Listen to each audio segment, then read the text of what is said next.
کہ حدیث میں جو آتا ہے نا 73 فرقوں میں سے ایک جنت 72 جہنمی، تو اس حدیث میں فرقے کا نام نہیں بتایا. اگر نام بتایا گیا ہوتا تو سارے وہ نام رکھ لیتے.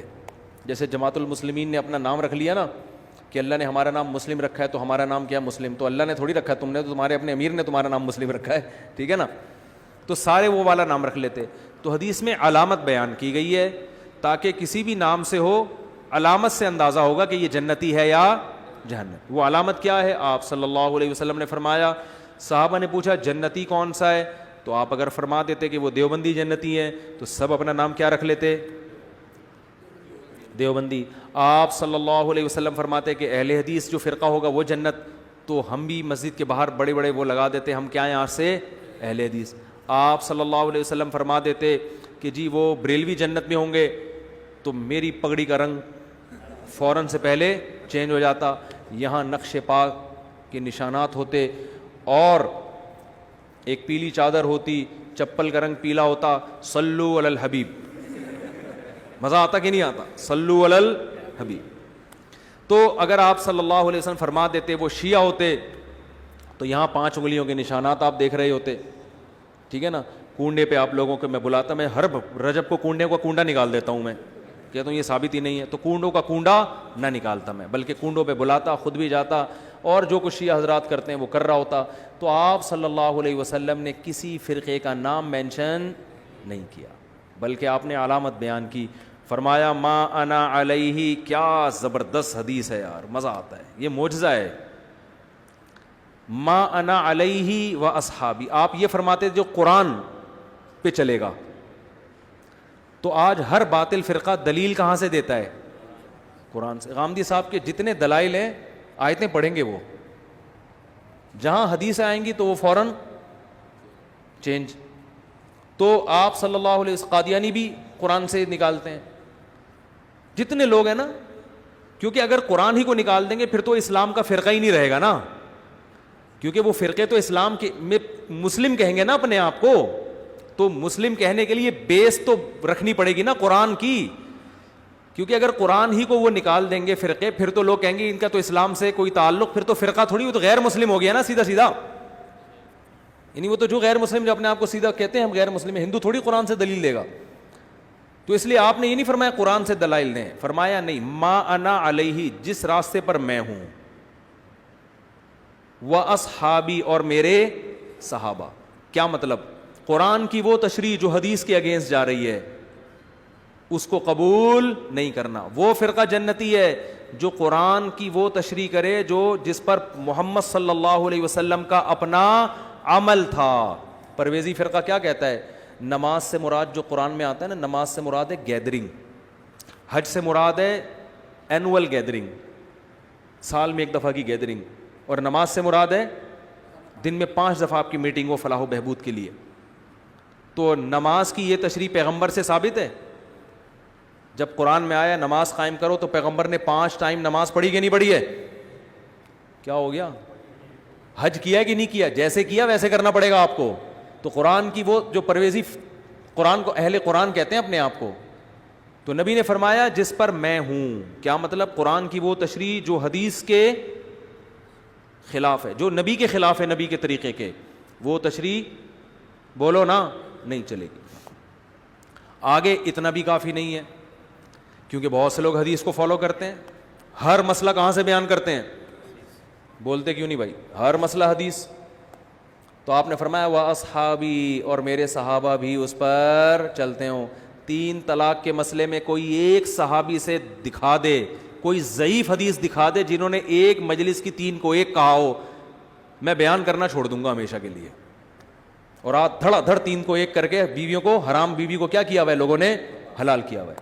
تو نبی نے فرمایا جس پر میرے، اور میں آپ کو بہت سے فتاوی صحابہ کے صحیح سند سے دکھا دوں گا، ایک مجلس میں کوئی 3 دے کر آیا، سب نے کیا فتویٰ دیا؟ 3 کا. حدیثوں کی ایسی تشریح جو صحابہ کے کیا ہو. میں نہیں کہہ رہا اہل حدیث جہنمی ہے، لیکن اہل حدیث کا یہ مسئلہ جو ہے یہ قرآن و حدیث کے بالکل اگینسٹ ہے. تو ما انا علیہ، جس پر میں اور میرے، بولتے کیوں نہیں؟ صحابہ. تو آپ کہو نا میں بس قرآن و حدیث کو مانتا ہوں، غلط. قرآن حدیث کے ساتھ کس کو ملانا پڑے گا؟ صحابہ. وہ قرآن و حدیث جس پر صحابہ نے عمل کیا ہو. اگر وہ صحابہ ہی کی سمجھ میں نہیں آیا تو اس کا مطلب وہ آپ کی اپنی رائے ہے, وہ قرآن و حدیث نہیں ہے. اخپل رائے کو آپ قرآن حدیث کا لیبل لگا کے مارکیٹ میں لانچ کر رہے ہو, یا حدیث نہیں ہے, حدیث اس کے اگینسٹ جا رہی ہے. حدیث سے مراد نبی کا اپنا عمل جو تواتر سے ثابت ہو, وہ اس کے خلاف جا رہا ہے, تو اس کا مطلب آپ جو قرآن کی تشریح کر رہے ہو وہ آپ کی اپنی رائے ہے, قرآن اس کا ذمہ دار نہیں ہے. تو تین چیزیں ملیں گی جس میں یہ تینوں علامتیں پائی جائیں گی, قرآن, حدیث اور صحابہ. صحابہ میں صرف اہل بیت نہیں ہے, وہ اصحابی جو میرے ساتھی ہیں. ساتھی کا لفظ بتا رہے کہ چاہے وہ اہل بیت میں ہوں یا نہ ہوں. یہ جو اہل بیت کے ساتھ خاص کر دیا اس کی کوئی دلیل نہیں ہے. اہل بیت سے محبت ہمارے ایمان کا جزو ہے, ان کو اللہ نے بڑا مقام دیا ہے, مگر جب صحابی کا لفظ آئے گا تو چاہے وہ اہل بیت ہوں یا اہل بیت کے بغیر ہوں. اور صحابہ میں سب سے پہلے حدیث سے پتہ چلتا ہے کہ 4 صحابہ سب سے پہلے ہیں, ان میں ابو بکر, عمر, عثمان اور علی, کیونکہ حدیث میں آتا ہے میری اور خلفائے راشدین کی سنت کو لازم پکڑو. تو وہ ایسی تشریح جو خلفائے راشدین نہ کر رہے ہوں وہ بھی غلط ہے, خلفائے راشدین اس کے اگینسٹ جا رہے ہوں وہ بھی کیا ہے, بولتے کیوں نہیں بھائی, غلط ہے. تو صحابہ میں سب سے پہلا مقام کس کا ہے, خلفائے راشدین کا, حضرت ابو بکر کا, عمر, عثمان اور علی رضی اللہ عنہم اجمعین. ان کے فیصلوں کا بڑا اعتبار ہے. تبھی ائمہ اربعہ جو ہے نا, چاروں امام, ابو حنیفہ, مالک, شافعی, حنبل, امام احمد حنبل, انہوں نے صحابہ کے عمل کو بہت فوکس کیا ہے. کوئی حدیث کی ایسی تشریح نہیں کی ہے جو صحابہ کے بالکل اگینسٹ جا رہی ہو. آج کل لوگ ہیں اٹھ کے بس کہتے ہیں ہم اماموں کو نہیں مانتے, ہم تو قرآن حدیث کو مانتے ہیں. تو آپ کے وہ اصول ہی نہیں ہے جو قرآن و سنت نے بیان کی ہیں. تو جس میں یہ 2 علامتیں پائی جائیں گی, نبی نے فرمایا وہ فرقہ کیا ہے, جنتی. اب وہ چاہے کسی بھی نام سے, وہ دیوبندی میں بھی ہو سکتے ہیں, وہ بریلوی میں بھی ہو سکتے ہیں, وہ اہل حدیث میں بھی ہو سکتے ہیں, وہ کسی میں بھی ہو سکتے ہیں. یہ 2 چیزوں کو جو لے کے چلے گا, قرآن کے ساتھ حدیث اور عمل صحابہ. پھر ان میں اگر اختلاف رائے ہوتا ہے تو وہ فرقے میں داخل نہیں ہے, کیونکہ یہ اختلاف صحابہ میں بھی ہوا, صحابہ نبی کی زندگی میں بھی ہوا, نبی نے دونوں کو صحیح قرار دیا. جیسے رفع الیدین کرنا بھی ٹھیک اور نہ کرنا بھی, کیونکہ یہ جو اختلاف ہے رفع الیدین کا, یہ قرآن, حدیث اور صحابہ تینوں کو ملا کے ہوا ہے.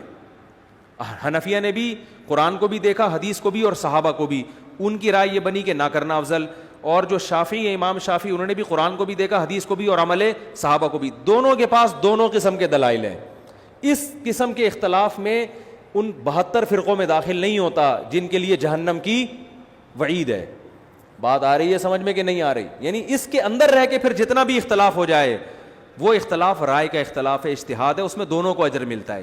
جو اس سے ہٹے گا تو نبی نے فرمایا وہ بھی 72 فرقوں میں بٹیں گے, اور وہ 72 کے 72 کہاں جائیں گے, جہنم میں. تو یہ نام نہیں بتایا کہ دیوبندی جائیں گے کہ بریلوی جائیں گے, لہذا کوئی یہ کہتے ہیں کہ دیوبندی جنتی اور باقی سارے جہنمی, وہ بھی غلط ہے, کیونکہ دیوبندی تو بر صغیر میں پائے جاتے ہیں, اور کہاں پائے جاتے ہیں, ٹھیک ہے نا. عربی تو اپنے آپ کو دیوبندی نہیں کہتے, اس کا مطلب مکہ مدینہ تو سارے کہاں گئے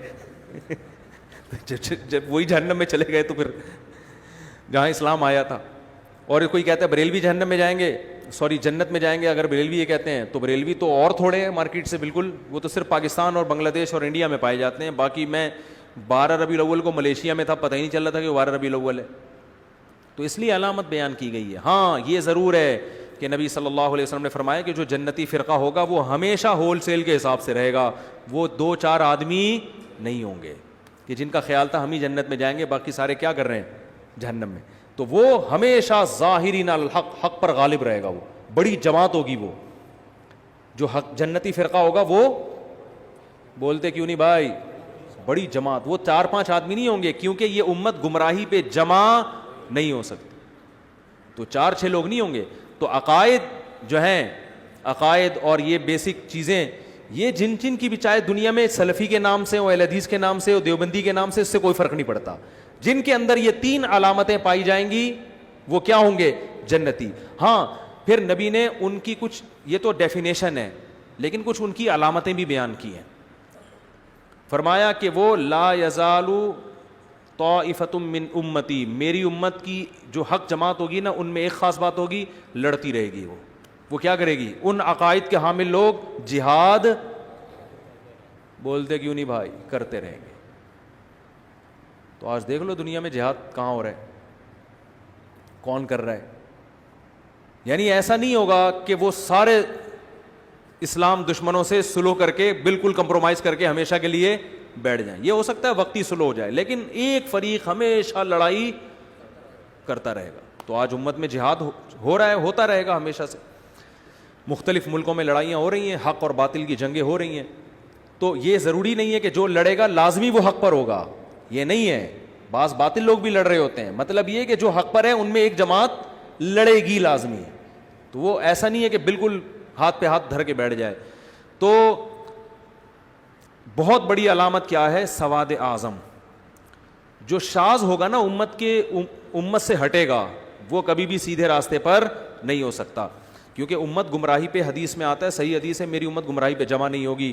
تو جو بھی ایسی بات کر رہا ہے نا, کوئی قرآن و سنت کی ایسی تشریح کر رہا ہے جو مارکیٹ میں آپ فرسٹ ٹائم سن رہے ہو, آپ علماء کو یہ سنتے ہوئے نہیں پاتے, تو آپ یہ نہیں کہو گے کہ یہ علماء کی دکانیں بند کر رہا ہے, بلکہ آپ حدیث کی روشنی میں یہ کہو گے یہ اپنی دکان کھول رہا ہے, کیونکہ امت تو گمراہی پہ جمع نہیں ہو سکتی. تو اتنے سارے امت کے صلحاء, محدثین, فقہا کا جو عقیدہ ہے اور جو ان کی رائے ہے, ان کی تحقیق ہے, آپ اس سے ہٹ کے کوئی نئی تحقیق مارکیٹ میں لاؤ گے, دیوار پہ پھینک دی جائے گی. تبھی میں ہمارے اہل حدیث حضرات جو ہیں, میرے بہت سارے ایسے دوست ہیں جو میرے بیان سنتے ہیں, میں ان سے ایک ریکویسٹ ضرور کرتا ہوں, چلو آپ حنفی نہیں بنتے نہ بنو, لیکن اتنا اہتمام کر لیا کرو کہ ایسا قول جو چاروں فقہ سے باہر ہو, اللہ کا واسطہ یہ کام مت کرو.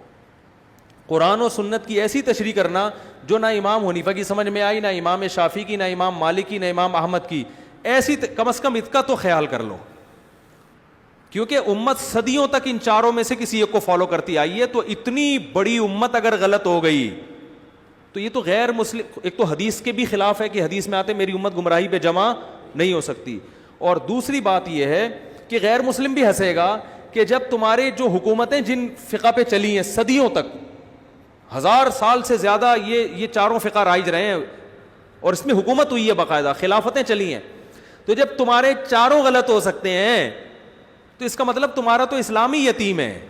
یہ تو سمجھ میں 1400 سال آیا ہی نہیں کسی کو, اب کون سمجھا رہا ہے بیٹھ کے.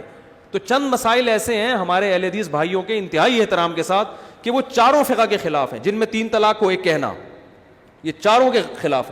عورتوں کا مردوں کی طرح نماز پڑھنا, یہ چاروں فقہ کے, بولو بھائی, خلاف ہے. چاروں میں ہے کہ عورت سمٹ کے نماز پڑھے گی, کیونکہ یہ تواتر عملی سے چلا آ رہی ہے مسئلہ. چاروں میں ہے کہ تراویح کم سے کم کتنی ہوتی ہے, بولو 20 رکعتیں ہیں.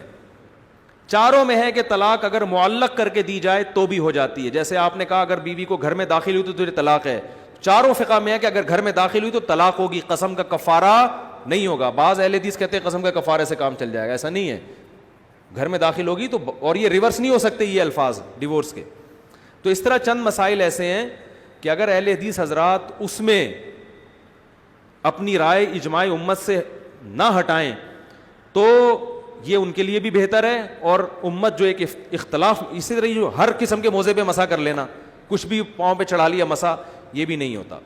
تو کچھ اس کی شرطیں, ہر فقیہ نے کچھ نہ کچھ شرطیں لگائی ہیں موضوع پہ کہ مسے پہ جواز کے لیے, اور لگانے کی وجہ کیا ہے کہ قرآن کہہ رہا ہے کہ پاؤں دھو, تو اس قرآن سے نکلنے کے لیے دلیل مضبوط ہونی چاہیے. وہ جو آپ حدیث پیش کرتے ہیں کہ جوربین پر بھی مسا ہے, اس حدیث کا یہ مفہوم نہیں ہے. حدیث میں خفین کو بھی جورب کہا گیا ہے, کیونکہ عربی زبان میں خفین پر بھی جورب کا اطلاق ہوتا ہے. تو آپ حدیث کی ایسی تشریح کیوں کر رہے ہو جو پوری امت نے نہیں کی؟ تو وہ تو یہ جو پرویزی لوگ ہیں نا, جو منکرین حدیث ہیں, یہ بھی تو قرآن سے کہیں نہ کہیں نکال لیتے ہیں نا. تو بات صرف قرآن و حدیث سے نکالنے کی نہیں ہوتی, قرآن و حدیث کی ایسی تشریح کرنا جو پوری امت سے ہٹ کرو, یہ تشریح قابل اعتبار نہیں ہے. امت کو درمیان میں لانا پڑے گا آپ کو, امت کو سائڈ پہ نہیں رکھ سکتے آپ, کیونکہ امت پہ اعتماد ختم کر دیا تو یہ قرآن پہ اعتماد ختم, کیونکہ ہو سکتا ہے یہ امت نے قرآن ہی غلط پہنچایا ہو. آپ کہہ سکتے ہو نہیں قرآن کی حفاظت کا تو اللہ نے وعدہ کیا, تو یہ کس نے کہا؟ یہ بھی تو امت نہیں بتایا نا کہ یہ والی آیت بھی قرآن میں ہے کہ جس میں آتا ہے. تو اجماع امت اس امت میں بہت بڑی دلیل ہے, کیونکہ یہ امت گمراہی پہ جمع نہیں ہو سکتی. وجہ کیا ہے کہ نیا نبی نہیں آ سکتا. اب یہ امت من حیث الامہ معصوم ہے, کیونکہ پہلی امتیں گمراہی پہ جمع ہوتی تھی, نیا پیغمبر آتا تھا. اب نیا پیغمبر نہیں آئے گا. اب امت اگر گمراہی پہ جمع ہو گئی تو قرآن پہ بھی اعتماد ختم, بخاری پہ بھی, مسلم پہ بھی, سب کتابوں پہ اعتماد کیا ہو جائے گا؟ ختم. کہ یار ان سے اگر یہاں غلطی ہوئی ہے تو ہو سکتا ہے قرآن نقل کرنے میں غلطی ہوئی ہو. تو ہمیں ہمارے نبی نے پہلے ہی بتا دیا بھائی امت میں 2-4 لوگ تو غلط ہو سکتے ہیں, پوری امت غلط ہو جائے, یہ میری امت میں ایسا اللہ ہونے نہیں دے گا. تو صدیوں سے جو مسائل اتفاقی چلے آ رہے ہیں نا, تو ان کو کم از کم اتفاقی رہنے دیا جائے. اور ہمارے کسی اہل حدیث بھائی کو ان مسائل میں اگر وہ سمجھتے ہیں کہ نہیں قرآن و حدیث کی دلیل مضبوط ہے, عورت کو چاہیے مردوں کی طرح نماز پڑھے, 3 طلاقیں 1 ہوتی ہیں, تراویح 20 کے بجائے 8 رکعتیں ہوتی ہیں, یہ اجماعی مسائل میں وہ جہاں بھی کوئی بڑے عالم ہوں تو میں بیٹھنے کے لیے تیار ہوں. لائیو کیمرہ چلا دیں, میں ان سے اس میں قرآن و سنت کی روشنی میں ڈسکشن کروں گا. کتنی بڑی بات کر دی میں نے. آپ کہتے ہیں نہیں ہم تو قرآن حدیث کو مانیں گے, اماموں کو نہیں مانیں گے, تو چلو قرآن حدیث ہی پہ بات ہوگی. میں بیٹھوں گا آپ کے سامنے, لائیو کیمرہ چلے گا اور ہم لائیو چلائیں گے, لوگ دیکھیں گے کہ دلائل کی دنیا میں چاروں اماموں کا مذہب مضبوط ہے یا آپ کی رائے. 8 رکعت تراویح میں میں ثابت کروں گا کہ یہ صحابہ کا مسلک بولو بھائی نہیں ہے. 3 طلاقوں میں ثابت کروں گا کہ قرآن و سنت سے 3 ثابت ہوتی ہیں. خواتین اور مردوں کی نمازوں میں جو سمٹنے کا مسئلہ ہے وہ بھی میں ثابت کروں گا. بات آ رہی ہے سمجھ میں؟ تو ہم بیٹھ جاتے ہیں کہیں بھی, لیکن اس میں ہوتا یہ کہ ہر چھوٹا موٹا آدمی اٹھ کے نا اپنے آپ کو مشہور کرنے کے لیے آ جاتا ہے کہ میں لائیو کیمرے میں آپ سے مناظرے کے لیے تیار ہوں. اس کا نقصان یہ ہوتا ہے کہ دنیا میں بعض دفعہ کوئی کسی کو جانتا نہیں ہے تو وہ کسی مشہور آدمی کے ساتھ بیٹھ کر اپنے آپ کو مشہور کرا دیتا ہے. کہتے ہیں مناظرہ جیتیں ہاریں, چکر میں تو ڈال دیا نا, مشہور تو ہو جائیں گے, لوگ کہیں گے وہی جا رہا ہے جو مفتی صاحب کے ساتھ بیٹھا ہوا تھا. تو اس لیے اس میں اصول یہ ہوتی ہے کہ وہ ان کا کوئی ذمہ دار آدمی ہو. اور میں مناظر ہوں نہیں, میں کوئی پھڈے باز نہیں ہوں, میں تو آرام سے محبت سے بیٹھ کے بات کروں گا. تو آپ دیکھیں گے کہ دلائل کی دنیا میں جو چاروں فقہا کا مذہب ہے وہ کیا ہے, وہ مضبوط ہے. تو عورتوں مردوں کی نماز میں جو آپ کہتے ہیں نا کہ حدیث نہیں ہے, حدیث اور بہت سارے مسائل میں نہیں ہے, لیکن آپ اجماع امت کی وجہ سے ان کو مانتے ہو. تو یہاں بھی آپ کو اجماع امت کی وجہ سے ماننا پڑے گا کہ عورت کو سمٹ کے نماز کا حکم ہے اور مردوں کی طرح نماز پڑھے. آپ کو اجماع امت کی وجہ سے ماننا پڑے گا. باقی پھر ہمارے اہل حدیث بھائی ایک بات کرتے ہیں کہ یہ دکھاؤ حدیث میں کہ عورت سینے پہ ہاتھ باندھے گی, عورت رکوع یوں کرے گی, عورت دونوں پائیں دائیں طرف نکالے گی. ہر جزیے کا ذکر نہیں ہے. جب سمٹ کے نماز پڑھنا ثابت ہو گیا تو سمٹنے کی تفصیل ہر فقیہ نے اپنے حساب سے بیان کی ہے. اس میں ہر جزیے پر الگ سے دلیل کی ضرورت نہیں ہوتی. کسی نے کہا سمٹنا اس کو کہتے ہیں کہ پاؤں یوں نکالے, کسی نے کہا سمٹنا اس کو کہتے ہیں. تو سمٹنا ثابت اجماع سے ہوتا ہے, باقی سمٹنے کی کیفیات میں اجماع نہیں ہے. وہ ہر فقیہ ہر مجتہد نے اپنے حساب سے بیان کیا اس کو. آپ تو کہتے ہو بالکل مردوں کی طرح چوڑے ہو کر نماز پڑھے گی, یہ نہیں ہے. میں سمجھا پا رہا ہوں اپنی بات کہ نہیں سمجھا پا رہا. تو جو اجماعی مسائل ہیں اہل حدیث بھائیوں سے انتہائی احترام کے ساتھ کہ کم از کم, اور الحمدللہ کچھ اہل حدیث اس پر عمل بھی کرتے ہیں. میرے جاننے والے وہ کہتے ہیں ہم اپنے بچوں کو بتاتے ہیں کہ بھائی ہمارے کوئی مفتی اگر فتویٰ دینا اور وہ چاروں فقہ سے باہر نکل رہا ہو اس کو فالو مت کرو. میں نے خود اہل حدیث سے سنا, وہ کہتے ہیں اس لیے کہ یہ چاروں کی سمجھ میں کیوں نہیں آیا, یہ چلو ایک سے غلطی ہوتی ہے, 2 سے ہوتی ہے, تو یہ چاروں کی سمجھ میں ہی نہ آئی, یہ کیسے ہو سکتا ہے. تو بہرحال 73 فرقوں میں جنتی کون ہوگا, نبی نے علامت بیان کی, نام بیان نہیں کیا. وہ علامت کیا ہے, میرے اور صحابہ کے طریقے پر. جو صحابہ کو نہیں مانتے وہ بھی اس سے نکل گئے, جو حدیث کو نہیں مانتے وہ بھی اس سے نکل گئے. کافی ہو گیا, ایک ہی سوال کا جواب بہت ہے, پھر اگلی دفعہ دیں انشاءاللہ. جا سکتے ہیں آپ لوگ. سبحانک اللہم و بحمدک نشہد ان لا الہ الا انت نستغفرک ونتوب الیک. بعد میں بات. انہوں نے مسئلہ پوچھا ہے کہ مولانا الیاس قادری صاحب نے ایک ہیلا بیان کیا ہے نمازی کے آگے سے گزرنے کا طریقہ, اور وہ یہ بیان کیا ہے ہیلا کہ ایک بندہ نمازی کے سامنے آ کے کھڑا ہو جائے, دوسرا آگے سے گزر جائے, ٹھیک ہے نا, پھر وہ سامنے آ کے کھڑا ہو جائے اور یہ یوں گھوم کے گزر جائے. تو وہ ہیلا انہوں نے بیان کیا, اس پہ لوگوں نے بہت مذاق اڑایا ہے, لیکن یہ ہیلا بالکل درست ہے. صحیح ہے نا. ہر چیز جب تک آپ کو علم نہ ہو نا, خام خواہ میں مذاق نہیں اڑانا چاہیے. یہ ہیلا بالکل درست ہے. جو لوگ مذاق اڑا رہے ہیں ان کے پاس علم نہیں ہے. شریعت میں ہیلے اور تدبیروں کی 2 قسمیں ہیں. ایک وہ ہیلے جو بنی اسرائیل کے ہیلے تھے کہ اس سے حرام کو کیا کیا جا رہا ہے, حلال, کہ ہفتے کے دن شکار منع ہے تو انہوں نے کہا جال لگا لو, اتوار کو کریں گے, تو وہ شکار تو ہو گیا نا ہفتے کو, مچھلیاں تو پھنس گئی جال میں. اور ایک ہیلا وہ ہوتا ہے جو ناجائز سے بچنے کے لیے ہوتا ہے کہ آپ کا کام بھی ہو جائے لیکن طریقہ ایسا ہو جو ناجائز نہ ہو. جیسے نبی صلی اللہ علیہ وسلم نے حضرت بلال کو فرمایا. حضرت بلال نے کیا کیا, جو تر کھجوریں تھیں وہ فروخت کی, اچھی کھجوریں, اور اس کے بدلے میں خراب کھجوریں لے لیں زیادہ, یا اس کے بالعکس ہوا تھا معاملہ, یہ ہوا تھا, یا خراب کھجوریں دی اور تر لے لیں, مجھے پورا واقعہ یاد نہیں ہے, لیکن اس طرح کیا کہ ایک طرف اچھی کھجوریں تھیں, ان کے بدلے میں خرید و فروخت کا معاملہ ہوا خراب کھجوروں کا, تو خراب کھجوریں زیادہ آ گئیں اور تر کھجوریں کم. تو یہ جو خراب کھجوریں زیادہ آ گئیں, یہ وہ سمجھے کہ پروفٹ ہے میرا. بھائی جب آپ مہنگی چیز دیں گے تو سستی چیز زیادہ مل جائے گی نا. تو نبی صلی اللہ علیہ وسلم نے فرمایا ہوا عین الربا, یہ تو خالص سود ہے. تو آپ نے ان کو ہیلا بتایا جس کا رزلٹ یہی نکلا ہے, لیکن طریقہ کیا ہو گیا جائز. وہ کیا ہیلا بتایا کہ یہ اچھی کھجوریں بازار میں فروخت کرو, کچھ پیسے آئیں گے, ان پیسوں سے خراب کھجوریں لے لو, وہ اتنی مقدار میں زیادہ آئیں گی. تو رزلٹ تو وہی نکلا نا, لیکن پہلے سود کے طریقے پر تھا, اب تجارت کے طریقے پر ہو گیا. اب یہ ایسی تجارت ہے جس میں سود نہیں ہے, کیونکہ مارکیٹ میں اچھی کھجوریں مہنگی بکتی ہیں, زیادہ پیسے آئیں گے, ان زیادہ پیسوں سے آپ زیادہ پرانی کھجوریں زیادہ لے سکتے ہیں. سمجھ میں آ رہی ہے بات؟ تو نمازی کے آگے سے گزرنا منع ہے. اگر کوئی پہلے سے کھڑا ہوا ہو اس کا وہاں سے ہٹنا منع نہیں ہے. صبح شام لوگ یہ کام کر رہے ہوتے ہیں کہ آپ جب نماز پڑھ رہے ہیں سامنے بندہ بیٹھا ہوتا ہے تو سب علماء کہتے ہیں اس کے لیے وہاں سے اٹھ کے جانا جائز ہے. ایسا ہوتا ہے نا, ایک آدمی آپ کے پیچھے سنتیں پڑھ رہا ہے, آپ وہاں سے اٹھ کے کیا کرتے ہو, چلے جاتے ہو. تو منع نمازی کے سامنے سے ہٹنا نہیں ہے, منع کیا ہے, گزرنا. گزرنا اسے کہتے ہیں کہ ایک طرف سے آؤ اور دوسری طرف سے نکلو. تو اب وہ جو الیاس قادری صاحب نے ہیلا بتایا ہے وہ فقہاء نے بیان کیا اور بالکل درست بیان کیا ہے کہ آپ گزرنے کے عمل سے بھی بچ جاؤ گے, لیکن آپ دوسری طرف چلے بھی جاؤ گے. کیونکہ سترا اگر کوئی آڑ سامنے ہو تو پھر نمازی کے آگے سے گزرنا منع نہیں ہے. تو اس کا یہی تدبیر ہے, یہی طریقہ ہے کہ آپ کو اگر کہیں جانا ہے اور آپ نمازی کے آگے سے گزرنا چاہتے ہیں تو ایک آدمی نمازی کے آگے کھڑا ہو جائے, یہاں گزرنے کا عمل نہیں ہوا, وہ یہ سترے کا کام دے گا, دوسرا وہاں سے کیا کرے, گزر جائے. اب جب یہ گزر جائے گا تو اس کا گزرنا کیا ہو گیا, جائز. یہ واپس نہیں ہٹ سکتا کیونکہ یہ یہاں سے آیا ہے, یہاں سے آ کے اگر ادھر جائے گا تو اس کا عمل بھی کیا کہلائے گا, گزرنا. یہ کیا کرے گا, وہ والا نمازی, وہ والا بندہ جو اس کے آگے سے گزر کے گیا ہے وہ اس نمازی کے سامنے آ کے کھڑا ہو جائے. نمازی کے سامنے آ کے کھڑے ہونے کے ناجائز ہونے کی کوئی دلیل نہیں, اس طرف رخ کر کے کھڑا ہو جائے نا, کوئی دلیل نہیں ہے. اب وہ بندہ کیا کرے گا, جہاں سے آ کے کھڑا ہوا تھا واپس وہیں جائے اور یہاں سے آگے آ کے گزر جائے. تو اس گزرنے کے بھی ناجائز ہونے کی کوئی دلیل نہیں ہے کیونکہ یہ سامنے کیا ہے, سترا ہے. اور اب جو پرانا بندہ تھا وہ اپنی جگہ سے ہٹ جائے کیونکہ اس کے ہٹنے کے بھی ناجائز ہونے کی کوئی دلیل نہیں ہے, کیونکہ یہ گزرا جب تھا تو سترے کے آگے سے گزرا تھا اور ہٹ جب رہا ہے تو یہ عمل گزرنا نہیں ہے. تو جن لوگوں نے اس پہ مذاق اڑایا ہے نا, یہ وہ لوگ ہیں یا تو ان کو پتہ نہیں ہے,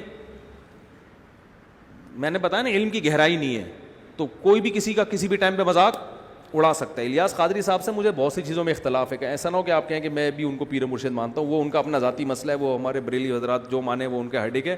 لیکن یہ جو مسئلہ بیان کیا ہے یہ بالکل ٹھیک بیان کیا ہے. تو اس میں یہی ہیلا ہے, یہی تدبیر ہے جو فقہا بیان کرتے ہیں. اور اس میں جو یہ کہے نا ناجائز ہے تو آپ اس سے پوچھا کریں یہ کون سے اسٹیپ پہ ناجائز ہے, اس میں کون سی چیز ناجائز کیا ہے اور اس کے ناجائز ہونے کی دلیل دو. کیا نمازی کے آگے دوسری طرف منہ کر کے کھڑا ہونا منع ہے؟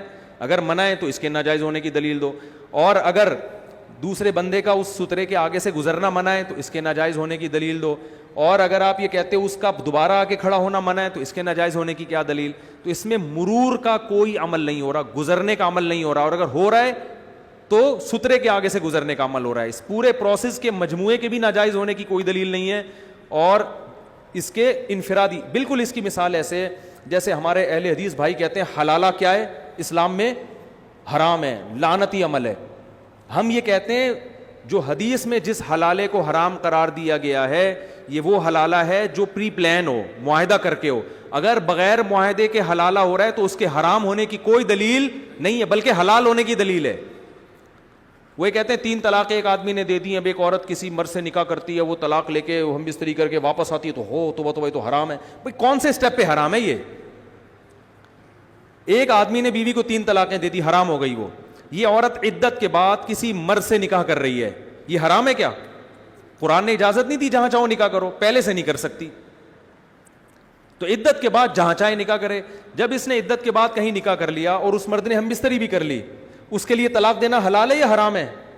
جائز ہے بالکل. بلا وجہ طلاق اچھی چیز نہیں ہے, لیکن کسی وجہ سے دینا بالکل جائز ہے. اور وجہ میں یہ بھی ہو سکتی ہے کہ بھائی یہ میرے ساتھ رہنا نہیں چاہتی بلکہ اس کے بچے پہلے شوہر سے، لہذا یہ اس کے ساتھ رہنا چاہتی ہے، اس بیس پہ بھی اگر کوئی طلاق دیتا ہے تو طلاق اگر کسی معقول وجہ سے دی جائے تو اس کے ناجائز ہونے کی آپ کے پاس کیا دلیل ہے؟ ایک صحابی کی 2 بیویاں تھیں، عبد الرحمن ابن عوف جب ہجرت کر کے گئے، اجنبی تھے، ان کو کوئی عورت نکاح کے لیے نہیں مل رہی، ان صحابی نے عرض کیا کہ ان صحابی نے فرمایا کہ میری 2 بیویاں، آپ کو نکاح کے لیے کوئی عورت نہیں مل رہی ہے، میں اپنی ایک بیوی کو طلاق دے دوں گا، آپ عدت کے بعد اس سے نکاح کر لیں۔ بات آ رہی ہے سمجھ میں؟ یہ انصار صحابی تھے۔ تو عبد الرحمن ابن عوف رضی اللہ عنہ، انہوں نے فرمایا کہ نہیں، اس کی ضرورت نہیں ہے۔ کچھ دنوں میں ان کو رشتہ مل گیا۔ تو نبی نے تو یہ نہیں کہا۔ ایک صحابیہ، بخاری مسلم کی حدیث ہے، نبی صلی اللہ علیہ وسلم کے پاس آئیں کہ میرے شوہر نے 3 طلاقیں دی تھی، میں نے فلاں سے نکاح کیا لیکن وہ ہم بستری پر قدرت نہیں رکھتے اور میں پہلے شوہر کے پاس جانا چاہتی ہوں، کہ تو کیا میں طلاق لے کے جا سکتی ہوں؟ آپ نے فرمایا نہیں، جب تک وہ ہم بستری نہیں کر لیتا آپ پہلے کے لیے حلال نہیں ہو۔ تو ان صحابیہ نے جو یہ کہا تھا کہ میں طلاق لے کے کہاں جانا چاہتی ہوں؟ پہلے شوہر کے پاس، تو نبی نے تو یہ نہیں کہا کہ یہ تو حلال ہے، یہ تو غیرت کے خلاف ہے، یہ تو بالکل غلط کر رہی ہو۔ بھائی عورت کو اگر معقول وجہ سے مرد طلاق دے دیتا ہے تو اس کے ناجائز ہونے کی کوئی دلیل نہیں ہے، عورت کا نقصان ہی نہیں ہے، اس میں فائدہ ہے بلکہ۔ تو اس کو پرانا میاں یاد آ رہا ہے، بھائی چھوڑ دو، اگر چھوڑ دے تو فقہا قرآن و سنت کو زیادہ سمجھتے ہیں۔ فقہا کہتے ہیں ایسی صورت میں چھوڑنا نہ صرف جائز بلکہ باعث ثواب ہے، کیونکہ اس طلاق میں عورت کو کیا پہنچایا جا رہا ہے؟ فائدہ پہنچایا جا رہا ہے، اس کے ناجائز ہونے کی کوئی دلیل نہیں ہے۔ پھر جب اس دوسرے میاں سے عدت عورت کی پوری ہو جاتی ہے تو اس عورت کے لیے جائز ہے دنیا میں جس مرد سے چاہے نکاح کرے۔ اگر کسی اور مرد سے نکاح کرنا غیرت کے خلاف نہیں ہے، لعنتی عمل نہیں ہے، تو اپنے پرانے والے سے نکاح کرنا کہاں سے لعنتی عمل ہو گیا؟ بلکہ وہ تو قرآن کہہ رہے 3 طلاق کے بعد جب دوسرا میاں اگر طلاق دے دے تو فلا جناح علیہما، عورت کے لیے بالکل جائز ہے کہ وہ اپنے پہلے مرد سے نکاح کرے۔ تو ہم اہل حدیث بھائیوں سے پوچھتے ہیں اس میں لعنت والا عمل ہو کہاں رہا ہے؟ اس کی کیا دلیل ہے؟ کون سے اسٹیپ پہ بغیرتی ہو رہی ہے؟ کہتے ہیں کہ نہیں جی وہ ایک عورت کی بیوی ایک مرد کی بیوی کسی دوسرے مرد کی بستر کی زینت بنے، یہ تو غیرت کے خلاف ہے۔ یقیناً ایک مرد کی بیوی جب کسی دوسرے مرد کے پہلو میں جائے گی تو یقیناً غیرت کے خلاف ہے، لیکن جب ایک مرد نے 3 طلاقیں دے دیں اور عدت بھی پوری ہو گئی تو اب یہ اس مرد کی بیوی ہے نہیں۔ اس کو یہ کہنا گھما کے اس کی بیوی کو اس کے پہلو میں جا رہی ہے، تو بھائی اس کی کم بخت کی ہے ہی نہیں ہے جہاں چاہے جائے، یہ اس کی تھوڑی ہے، یہ جس مرد سے چاہے نکاح کرے گی، اس میں کون سا غیرت کے خلاف ہے؟ تو جب وہ چلی گئی اس کے پاس، اس کی بیوی ہے ابھی ہے، اب اس کے پاس نہ جانا تو غیرت کے خلاف ہے، جانا غیرت کے خلاف نہیں ہے۔ پھر اس کی مرضی رکھے یا چھوڑے، اگر وہ چھوڑ دیتا ہے کسی بھی وجہ سے چھوڑ دیتا ہے، بعض دفعہ بد اخلاقی وجہ ہوتی ہے، بعض دفعہ وجہ ہوتی ہے بھائی یہ جوڑ کی شادی نہیں ہے میں ٹینشن میں آ گیا ہوں، بعض دفعہ یہ بھی وجہ ہو سکتی ہے کہ بھائی اس کے دل میں تو پرانا والا بیٹھا ہوا ہے، یہ تو وہیں جانا چاہتی ہے۔ آدمی نہیں رکھتا ایسی عورت کو جو کسی اور مرد کو دل میں رکھے ہوئے، آدمی کہتا ہے چھوڑو یار، ایسے موقع پہ چھوڑ دینا بہتر ہوتا ہے۔ طلاق کے مطالبے پہ بھی چھوڑا جا سکتا ہے، عورت ہو سکتا ہے خود مطالبہ کرے بھائی تو مجھے چھوڑ دے، میں نہیں رہنا چاہتی، تو چھوڑ دے تو اچھی بات ہے۔ تو اب چھوڑنے میں بھی غیرت کے خلاف نہیں ہے۔ پھر چھوڑنے کے بعد جب یہ عدت پوری ہو جائے گی تو دنیا میں جس مرد سے بھی نکاح کرے اس میں غیرت کے خلاف کوئی کام نہیں ہے، تو پرانے والے سے نکاح کرنا غیرت کے کہاں خلاف ہے؟ دوسری بات یہ کہ اسلام اس پورے پروسیس پہ عورت کو مجبور تھوڑی کر رہا ہے۔ لوگ کہتے ہیں ہائے مظلوم عورت کے ساتھ کیا حشر کیا، تو مظلوم تو اس کو کہا کس نے ہے؟ پہلے میاں نے طلاقیں دی ہیں 3، اسلام نے بس یہ پابندی لگائی ہے پرانے والے کے پاس نہیں جا سکتی، دنیا میں جہاں چاہو جس سے جا کے شادی کرو، تو کرے نا شادی، کس نے منع کیا اس کو؟ شادی کرے۔ پھر کس نے کہا ہے کہ واپس اس سے طلاق لے کے پہلے والے سے کرو؟ تو اگر پھر بھی وہ کر رہی ہے تو آپ کیوں کباب میں ہڈی بن رہے ہو؟ اسلام نے اس کو زبردستی تھوڑی کی، اسلام نے کہا نیا مرد تمہاری زندگی میں آ گیا، اسی کے ساتھ ہنسی خوشی زندگی گزارو۔ اس کو بولا مجھے نہیں طلاق چاہیے، میں رہوں گی تمہارے ساتھ۔ سمجھ میں آ رہی ہے بات کہ نہیں آ رہی؟ اور اگر یہ چھوڑ دیتا ہے تو اسلام نے پھر بھی نہیں کہا کہ پہلے کے پاس لازمی جاؤ، اسلام نے کہا دنیا میں لاکھوں مرد ہیں، تمہارے پاس آپشن ہے پہلے کے پاس جاؤ یا ان لاکھوں میں سے کسی ایک کے پاس جاؤ۔ پہلے والے نے تمہیں اکٹھی طلاقیں دی ہیں تو سوچ لو دوبارہ کئی طلاق کا عمل نہ ہو، تبھی قرآن کہہ رہے پہلے والے کے پاس اس صورت میں جاؤ تمہیں خیال ہو کہ یہ حدود اللہ پر قائم رہے گا، دوبارہ یہ حرکتیں نہیں ہوں گی، اگر خطرہ ہے تو پھر نہ جاؤ۔ تو اسلام نے